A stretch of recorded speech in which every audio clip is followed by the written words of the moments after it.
If you have ever loved, you've experienced God. And if you are bound up in hate in those moments, you are experiencing other than God. It's intriguing that one of the fruits of the Spirit, the one that is the crowning glory of our work together through the fruit of the Spirit, is love. I grew up singing in youth group what was one of the protest songs. It was actually grew out of the protest song movement. They'll know we're Christians by our love, by our love. Yes, they'll know we're Christians by our love. I'm not so sure that people know us by that anymore. I really do think Jose Humphrey is directly on point when he says that when people think about what the church stands for, it is often something other than love, right-wing politics. The loudest voices point to something other than love sometimes. Judgment, moral police. At no point did Jesus appoint us the moral police. No, at no point was the church called to be the moral police. And I think if we can get back to the basics, when Josh used to play baseball, we used to welcome play, why do they make the third baseman constantly throw the ball to him, and his whole thing is to practice throwing that ball to first base? The ball comes in, throw to first base, and he does it like 5,000 times. Now, Josh was a catcher, so he would have to practice catching, but his big thing was to practice throwing all the way the long distance to second base to cut off runners. So it would be throw to second base, come from a squat, throw to second base, come from a squat, throw to second base. I would love for our muscle memory to be love first. Not react first, not say ugly things first, not get defensive first, but to love first. I think that's why Paul lists it first among the fruits of the Spirit. I loved what Art had to say last week when he talked about joy. And he talked about faith as the foundation piece upon which the foundation, as the footers upon which the foundation is laid and the house is built. And if faith is those footers, then love is the very ground in which it's poured. Love is the very ground in which it's poured. Because without love, we're told over and over again, particularly in the Old Testament, we hear about the characteristics of God that God has.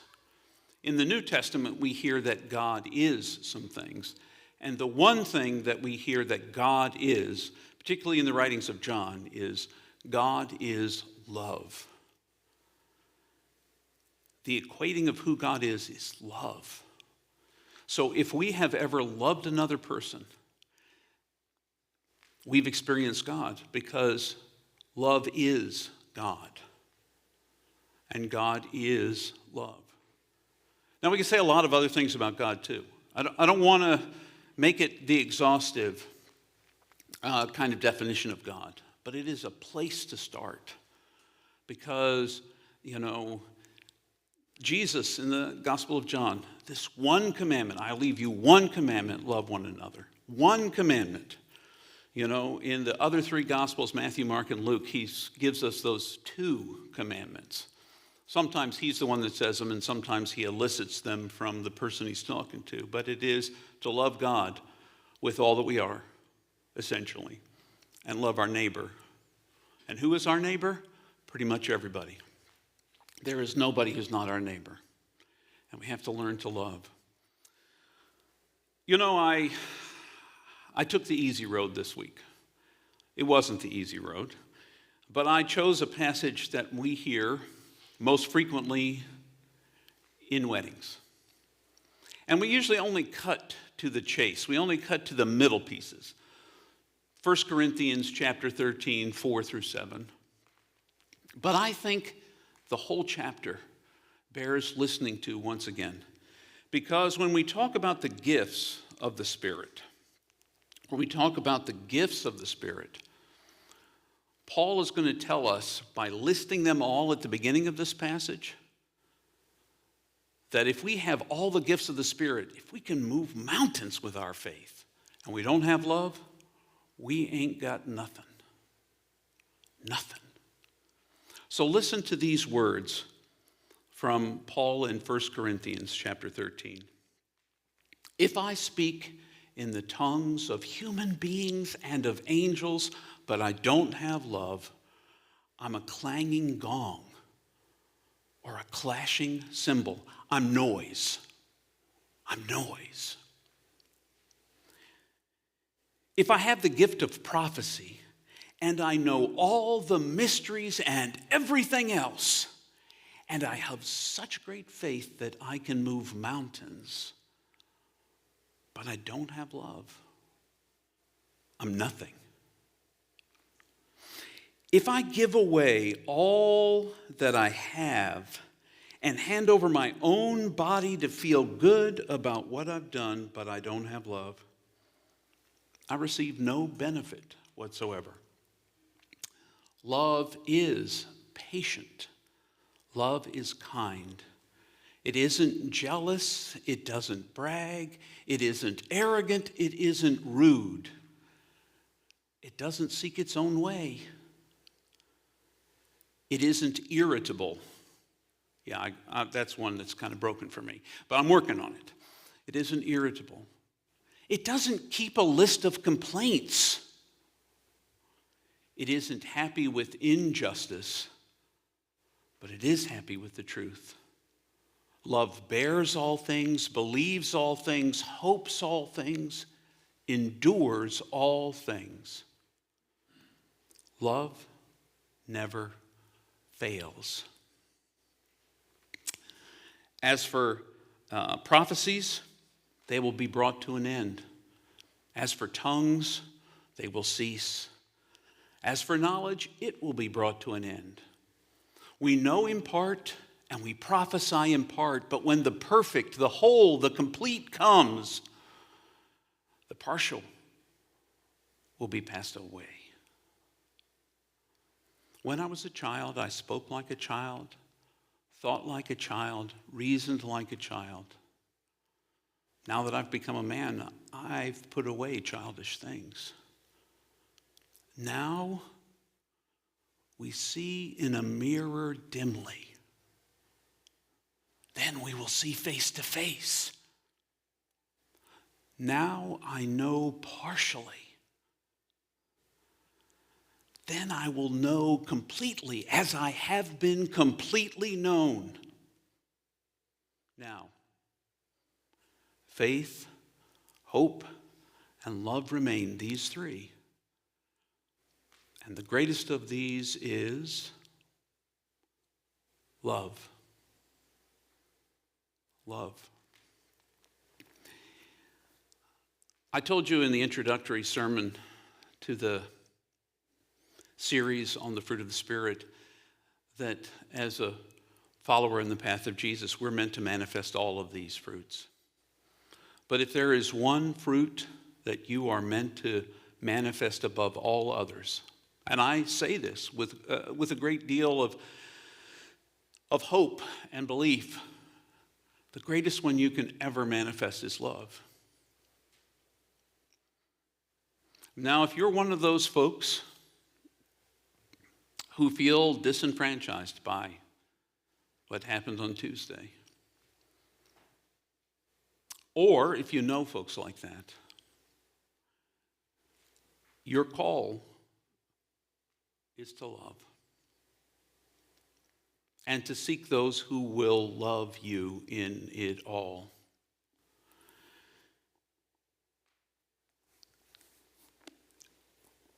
Can I say that it is really, really hard to follow the path of Jesus?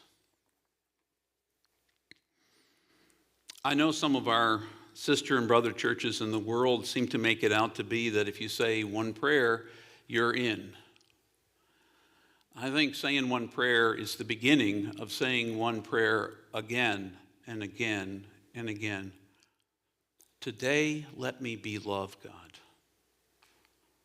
From the moment we wake in the morning till the moment we fall asleep at night, Lord, let everything I do, let everything I say, let everything I think, let all that I am be your love in this world. If there's one thing I've learned about following in the path of Jesus, it is that God answers prayers, sometimes apart from us, but most of the time through us. Through the changing of minds, through the opportunity to act on God's behalf.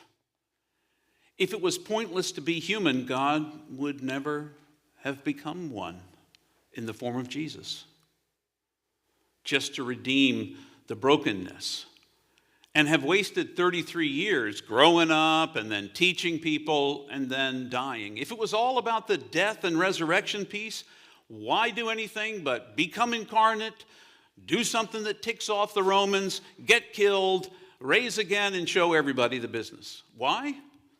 Because this life matters. We don't know about the first 30 years very much of Jesus' life, but every day and every breath and every heartbeat prepared him for the ministry that began when he was 30 years old. Just like every breath you draw, every heartbeat you draw, everything you learn about the love of God in here must be transmitted here so that it can become reality here and here and here and here. Oh, taste and see that the Lord is good. Do people taste and see that in the way that you live? In the way that I live? I'd like to believe I'm a really loving guy. And there are some people in the world who think I am. And there are some people in the world I haven't done so well by. And I guess that's part of being alive. But right now, at this point in history, as we decide what the narrative, the story we want told about us 100 years from now will be, will they know we were Christians by our love? Will they know and see the way we love, not only in the way that we feed people every Monday night? We and 3 other churches gather in our pantry, which is in our garage right next door, every Monday night to make sure people on the west end of Alexandria, the 90-plus families that come here, have at least an augmented diet to choose from with some proteins and other staples that will get them by. We make a difference. We show love in that way. But guess what? There are other ways we show love. In the way you greet one another. It really is the little things. We want to impact the world in big ways. I know, I do. But you get to be one voice in the world, each of you. Wherever you are, you get to be one voice in the world. This past week, when I was with my friends from the Living School, Father Richard talked. It was a video. It wasn't him talking. It was actually a video they made of him back in 2017 when they thought he was going to die imminently because he had cancer and he was having heart problems. He had written what he considered to be his last book, The Universal Christ.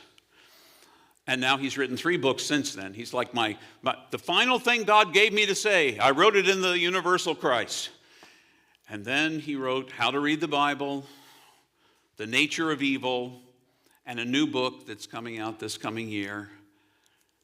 Something about tears, the tears of faith, the tears of love. It's about the prophets. So, apparently God wasn't quite done with him yet. But he talked about what Francis said before he died to all of the friars who were Franciscans that had felt the call to be Franciscans. And he said, I have done what is mine to do. Now you have to do what's yours to do. If I want to ask you any question this week, and I have some suggestions about how you can practice love, because I think it's a very practical thing. It's very practical, practicing love. But if you're going to ponder one question this week, I want you to ask yourself, what is it that God has given you to do with this one wonderful, wild, and delightful life that you have? And I don't care how old you are or how young you are. What is yours to do? You'll probably notice, I'll speak for myself. You'll probably notice, and if you haven't noticed this already, we try to produce and offer a variety of contents into the week for people to connect with, for people to read, for people to ponder, for people to listen to. So there's the message that happens today. First thing, usually on Monday, probably not on Monday this week. First thing on Tuesday, I will edit down the message to just being the message. I did it for Art's message last week. I did it for my message from 2 weeks ago. And then we produce a going deeper sheet, a discussion guide, if you will, if you want to discuss it with other people, a reflection guide if you want to ask yourself some questions. And it's got about 5 questions. It'll often say, Art said in the sermon X. What do you think about Y? Those kinds of things. It's an opportunity for you to go deeper. So there's opportunities to reflect, and not just to reflect in your mind, but perhaps reflect how you're going to engage the world with those things. On Tuesday, every Tuesday, and I have done my very darndest to make sure it goes live at noon every Tuesday, I produce an 8 to 12 minute, it's usually not longer than 10-minute thought for the week. It appears on Facebook and on our YouTube feed, and on the front page of our website, if you go there. And I've been noticing a growing number of people, because it's predictable. Noon Tuesday is a thought for the week. Noon Thursday is sacred reading. These are ways you can engage during the week, and we want you to engage during the week. Start your own small group if you want to. You can start an email group if you want to, based on these discussion guides. Talk to them. And they don't even have to have watched my sermon to have those conversations, or watched Art's. The questions are very leading. They fill in all the blanks, and they invite you to think, what matters to you? What matters to you? Because until you figure out the meaning of your life, your place in this world, you might miss out on what is yours to do to make this world a better place, to make it the place God hopes it will be. How will you love in the face of challenge, in the face of demeaning other human beings because of the color of their skin or their religion or their sexual identity? How will you love in the face of that? Because that matters. And maybe now more than ever. See, that's the world, the great world I imagine God wants for us. Where we really live out like, every person I run into on the street, no matter who they are, is somebody that's precious to God. And I'm going to love them. If only for a moment of greeting. Hi, how are you? Good to see you. Love ripples. I want you to cultivate all the fruits of the Spirit. We've talked about practices, about how to do that. But love. So, listen. If you see some friend of yours hurting, love calls you, check in on your friends. The folks that you're concerned might be a little bit on the edge. Maybe they're part of the LGBTQIA plus community. Maybe they're some of your black friends, indigenous friends, immigrant friends. The ones I heard from this week, lots of my friends who were already marginalized in our society, but who now are concerned what will happen. Check in on those folks because they matter and they need to know they're loved. They need to know they're loved. So check up on each other. Check up on each other on a Sunday morning. Come a little early, stay a little late, chat with each other. But do so in all the places you find yourself. When you ask the cashier how they're doing today and they say the automatic response, fine, if you see anything else than that on their face, say, really? Are you really doing fine today? Really? I find all I have to say is really, and somebody just unloads whatever is on their hearts. Now, some people say that's because it's me. And that's the way I'm wired. Some people are just going to say, I'm really fine. And you can move on. You're going to see people who need you respond in love. And love is also taking care of yourself. Draw some good boundaries. If Facebook is stirring you up, don't go on there anymore.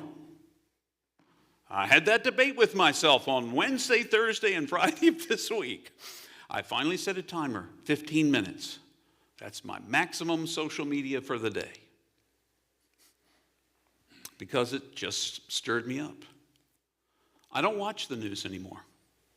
I don't watch the left-wing news or the right-wing news or the middle-of-the-road news. I don't watch the news. I read the news carefully from sources that I trust. Why? Because if I watch one side, they're going to stir me up one way. If I watch the other side, they're going to try to stir me up another way. One side uses a lot of fear. One side uses a lot of, I don't know, statistics. In the end, they will not know you are Christian by your political affiliation. They will not know you are Christian by your race or any of those other things. They will know you are a Christian, a follower of Christ, of that path by your love. So love others, love yourself, find ways to be kind, find ways to reach out, find ways to stretch yourself. And don't be afraid, part of love. When you're feeling unloved, when you're feeling marginalized, when you're feeling broken, reach out to someone. I'm one of those someones, but to someone who knows you and loves you and cares for you. Reach out to those folks. Reach out, because that's another way to practice love. I encourage you to read this book. It's a pretty good one. This happens to be the Common English Bible, but you can choose your own version. I would invite you, the whole book is worth reading, don't get me wrong. But if you want to hear what the founder of our faith talked about, Matthew, Mark, Luke, and John are good ones. I'm very fond of the letters of John, the letters of Peter, Corinthians, Romans has got some good things to recommend it. They probably all do. Those are the ones that jump out to me as ones that I've been reading recently that have really spoken to me. But don't let the reading only go skin deep. Let it be lived out, because that is the way love looks. That's the way love acts. I hope that as we reflect back, they will indeed know we are Christians, followers of Christ, by our love.